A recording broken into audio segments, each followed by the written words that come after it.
সমস্ত লোককে জমা করে দাও, আর জমা করার পর সমস্ত লোককে তুমি দ্বীনের দিকে দাওয়াত দিয়ে দাও।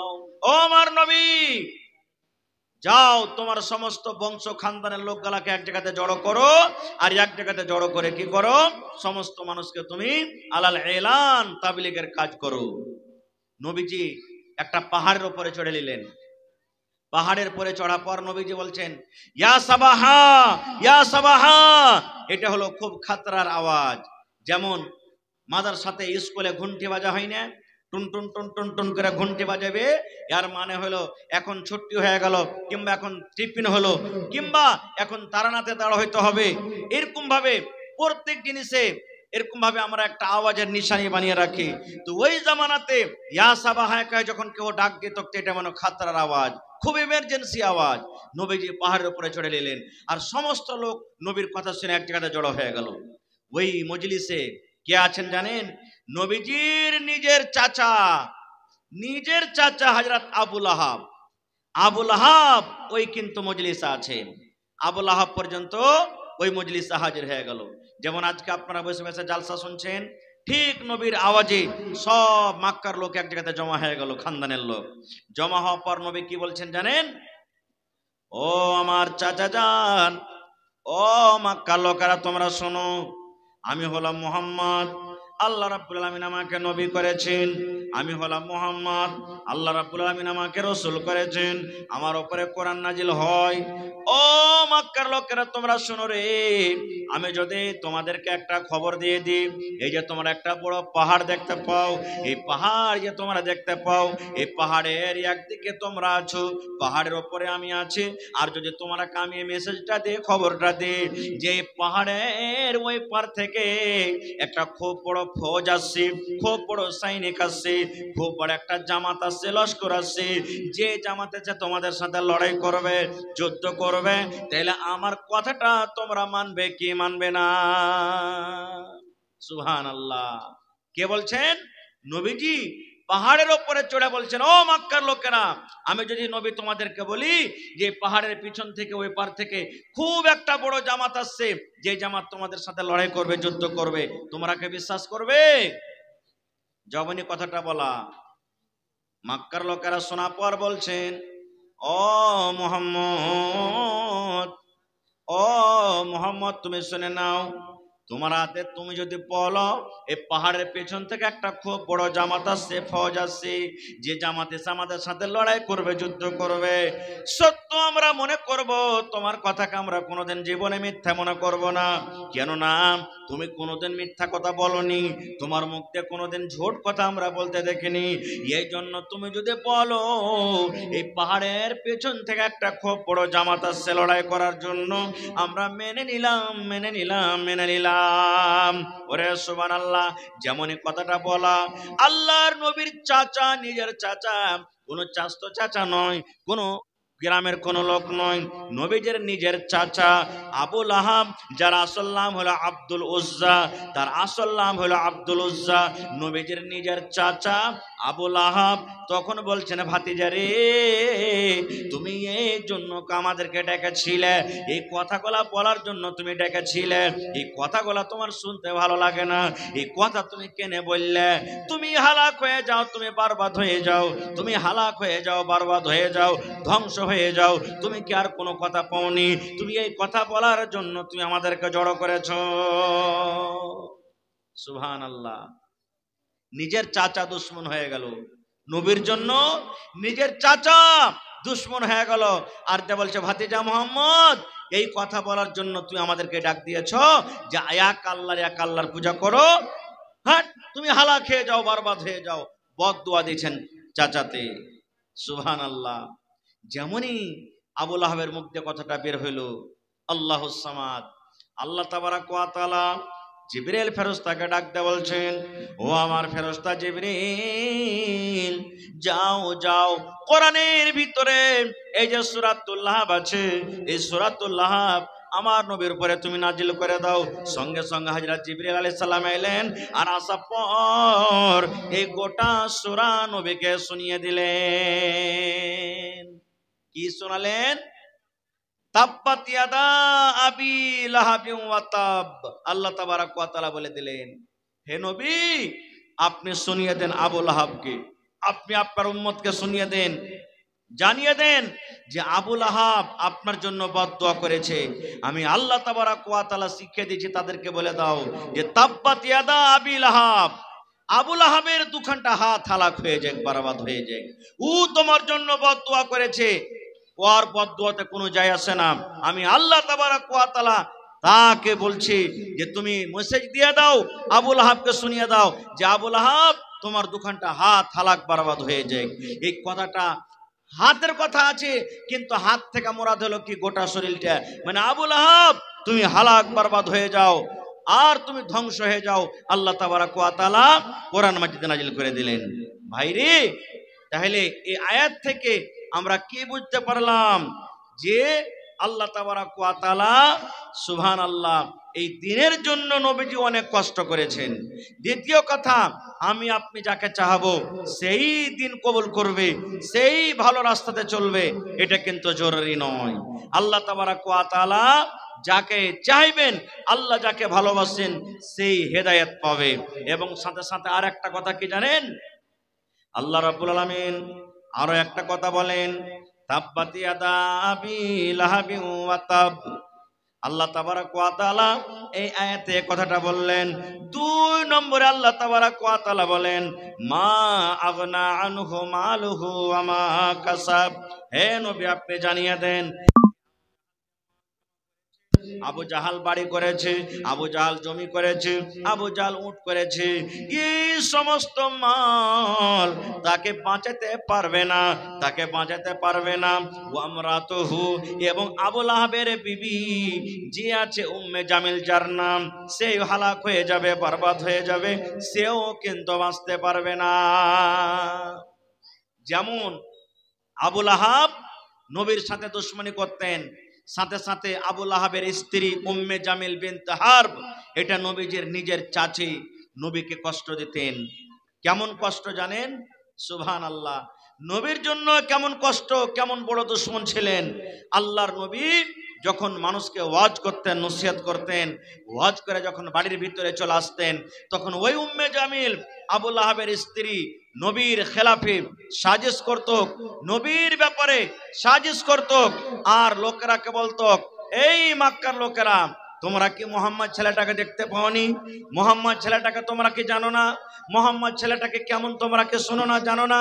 এই মোহাম্মদের ব্যাপারে মানুষের সামনে গিয়ে গিয়ে চুগলখড়ি করত, নবীর ব্যাপারে গীবত করত। আল্লাহুস সামাদ, নবীর ব্যাপারে চুগলখড়ি করত আর গীবত করত। মোহাম্মদ ছেলেটা এরকম, আপনারা বসেন সবাই, মৌলানা আইলেন, আপনাদের সামনে আসবেন, আপনাদের জন্য এসেছেন, এই জন্য আপনারা সামনে ভালো হয়ে বসে যান। আপনারা মৌলানাকে বসার যেখানে জায়গা আছে দেন, আর বাকি মানুষ বসেন আপনারা। ভাই মুসলমান, তাহলে নবীর জন্য যেমন আবু লাহাব সব থেকে বড় দুশমন ছিল, এই মতো নবীজির চাচি আবু লাহাবের স্ত্রী নবীর জন্য বড় দুশমন। আবু লাহাব জাহান্নামের ভিতরে যাবে, জাহান্নামের আগুনে জ্বলবে, এবং আবু লাহাবের স্ত্রী নবীর চাচি, সেও কিন্তু জাহান্নামের ভিতরে জ্বলবে। আজ হতভাগা মুসলমান, আজকে ঠিক আমরা মুসলমান একটা মডেলের আরেক মডেল গীবত করি, একটা হাজী সাহেবের ব্যাপারে আরেকটা হাজী সাহেব গীবত করি, একটা মৌলবীর আরেকটা মৌলবীর ব্যাপারে গীবত করি, এক নমাজের আরেক নমাজের ব্যাপারে গীবত করি। এই গীবত চুগলখড়ি করে করে আমাদের সংসারটা, আমাদের এই টাইমটা কিন্তু কেটে যায়। ভাইরা আমার, মায়েরা, খালারা শোনেন, আল্লাহর নবী বলেছেন নূহ নবীর স্ত্রী জান্নাতের ভেতরে যাবে না।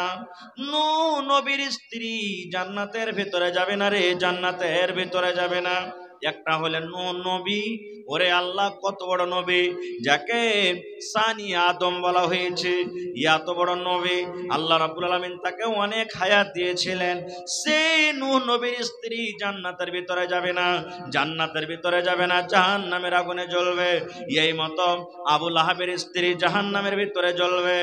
আর ফেরাউন একটা বাদশাহ, ওরে সুবহানাল্লাহ, এত বড় বাদশাহ, এত বড় বাদশাহ, সেই ফেরাউন ফেরাউন বাদশাহ যে নিজে ভগবান বলে দাবি করেছিল, যে নিজে আল্লাহ বলে দাবি করেছিল, যে ফেরাউন বলেছিল আনা রাব্বুকুমুল আলা, যে নিজে বলেছিল আমি হলাম আল্লাহ, আমি হলাম রব, আমি হলাম খোদা, কিন্তু সুবহানাল্লাহ ওই ফেরাউন জাহান্নামের আগুনে পড়বে, ওই ফেরাউন জাহান্নামের আগুনে যাবে। কিন্তু ওই ফেরাউনের স্ত্রী বিবি আসিয়া জান্নাতের ভিতরে যাবে। ফেরাউন জাহান্নামের ভিতরে যাবে আর ফেরাউনের স্ত্রী আসিয়া জান্নাতের ভিতরে যাবে। সুবহানাল্লাহ। এই জন্য মায়েরা খালারাকে বলবো যে কোনো যদি মা নমাজ পড়ছেন, কোনো যদি আমার বোন নমাজ পড়ছেন, ভালো কাজ করছেন, আর তার স্বামীটা নমাজ পড়ে না, তাহলে তার কারণে আল্লাহ তাবারাক ওয়া তাআলা তাকে জাহান্নামে দিবেন না। কিংবা কোনো ভাই ভালো কাজ করছেন, নেক আমল করছেন, স্ত্রীটা তার কথা মানে না, নমাজ রোজার সাথে কোনো মতলব নেই, দিনের সাথে কোনো মতলব নেই, তার কারণে আল্লাহ তাবারাক ওয়া তাআলা পুরুষটাকে জাহান্নামে দিবে, এরকম কোনো কথা নাই। কিন্তু হ্যাঁ, নিজের স্ত্রী যদি নামাজ না পড়ে তাকে বলতে হবে, নিজের স্ত্রী যদি নামাজ না পড়ে তাকে বুঝাইতে হবে, নামাজের দিকে ডাকতে হবে, নামাজের জন্য তাকে বলতে হবে, দিনের দিকে তাকে ডাকতে হবে, দিনের উপরে তাকে বলার জন্য ওয়াজ করতে হবে, নসিহত করতে হবে। এটা হলো একটা পুরুষের উপরে জিম্মেদারি, পুরুষের উপরে দায়িত্ব। ভাই আমার, নূহ নবীর বেটা, সুবহানাল্লাহ, নূহ নবীর পরে ঈমান আনলেন না। আল্লাহ তাবারাক ওয়া তাআলার দরবারে নূহ নবী দোয়া করলেন, হে আল্লাহ, আমার কম আমার কথা মানে না, আল্লাহ কি করব এখন? আল্লাহ তাবারাক ওয়া তাআলা বললেন, তোমার কমকে বলো যে যদি তোমরা আল্লাহর ইবাদত না করো, আমার কথা যদি না মানো, তাহলে আল্লাহ তাবারাক ওয়া তাআলা তোমার উপরে আযাব দিবে, তোমাদের প্রতি আযাব আসবে। কম নূহ নবীর এত হট ধরম ছিল, সুবহানাল্লাহ। নূহ নবীকে বলছেন, দেখি তোমার আল্লাহর পাওয়ার কত বড় আছে, তুমি আযাব নিয়ে এসো তো, দেখি তোমার আল্লাহ কত বড় আছে, তুমি নিয়ে এসো, দেখি তোমার আল্লাহ কেমন করে আযাব দিচ্ছে। আল্লাহুস সামাদ, লম্বা ঘটনা আছে। নূহ নবী দোয়া করলেন আল্লাহর দরবারে, আল্লাহুস সামাদ, পানি চলে এলো, পানির আযাব, এত পানি, সমস্ত জিনিস ডুবে গেল। নূহ নবীর বেটা নবীর কথা শুনে না, আব্বার কথা মানে না। নূহ নবী বেটাকে বলছেন, বেটা রে, এখনো সময় আছে রে বেটা, এসো আমার নৌকাতে, আমার কাস্টে তুমি সওয়ার হয়ে যাও, চেপে যাও। এবার নূহ নবীর বেটা কি বলেছিলেন, আল্লাহর কোরআন দেখবেন। নূহ নবীর বেটা এইবারে কিন্তু বলছেন, আব্বা গো, ও আমার দরদি আব্বা জান, আপনার কথা আমি মানবো না, আপনার কথা আমি শুনবো না, আপনার কথা মতো আমি চলবো না। আপনি আল্লাহর দরবারে দোয়া করেছেন, আল্লাহ পানির আযাব পাঠিয়েছে, এই জন্য আব্বা তুমি এই যে পাহাড় দেখো, এই পাহাড়ের উপরে আমি গিয়ে জান বাঁচাবো, তোমার আল্লাহ এই পাহাড়কে ডুবাইতে পারবে না, তোমার আল্লাহ এই পাহাড়ের উপরে পানি নিয়ে যেতে পারবে না, এই জন্য তোমার কাজটিতে আমি যাব না, তোমার কাজটিতে আমি সওয়ার হব না, আমি আল্লাহ তাবারাক ওয়া তাআলার আযাব থেকে বেঁচে যাব, এই পাহাড়ের উপরে গিয়ে আমি জান বাঁচিয়ে দেব।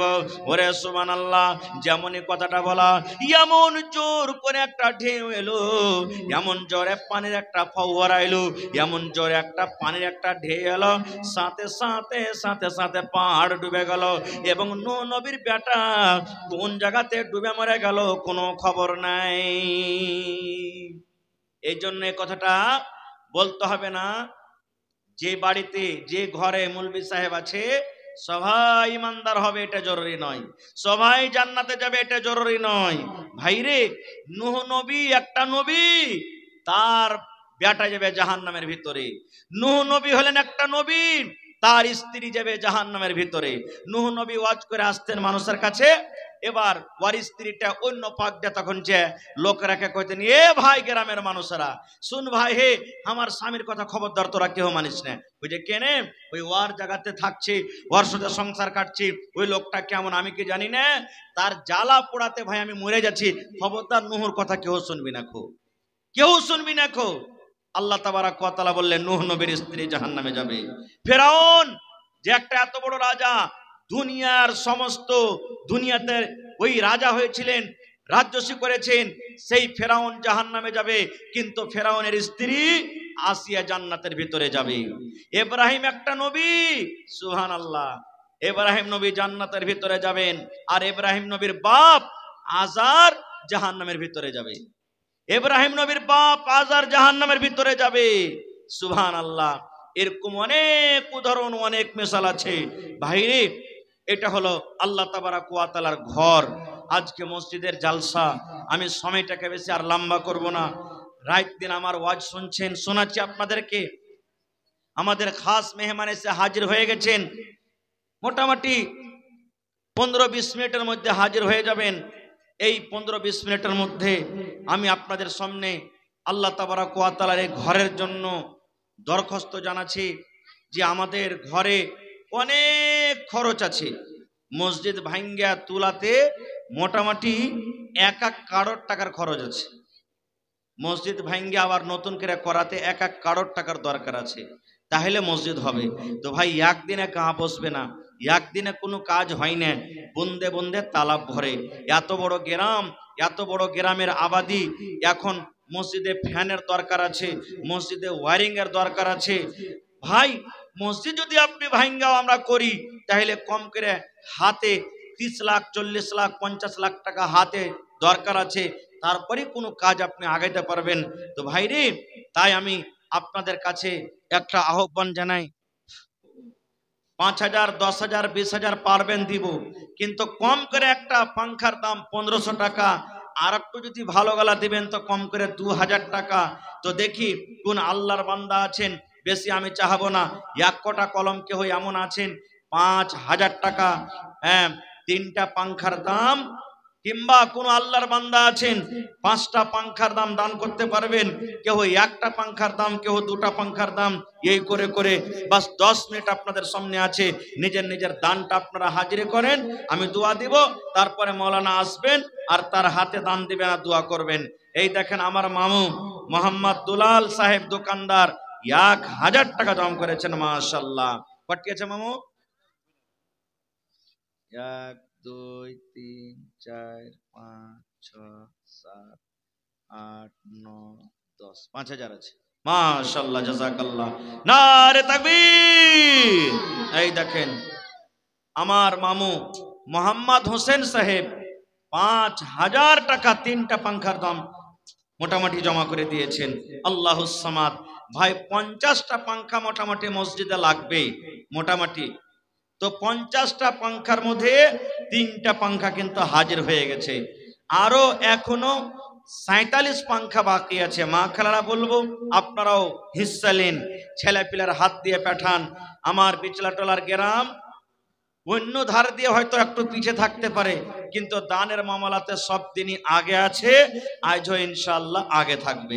দেখেন এত মেঘ হওয়া সত্ত্বেও বাড়ি ঘর ছেড়ে দিয়ে আল্লাহুস সামাদ এই পিন্ডালে, জালসার পিন্ডালের তলাতে পিন্ডাল ভর্তি হয়ে মানুষ বোঝ হয়ে আছে, আল্লাহুস সামাদ।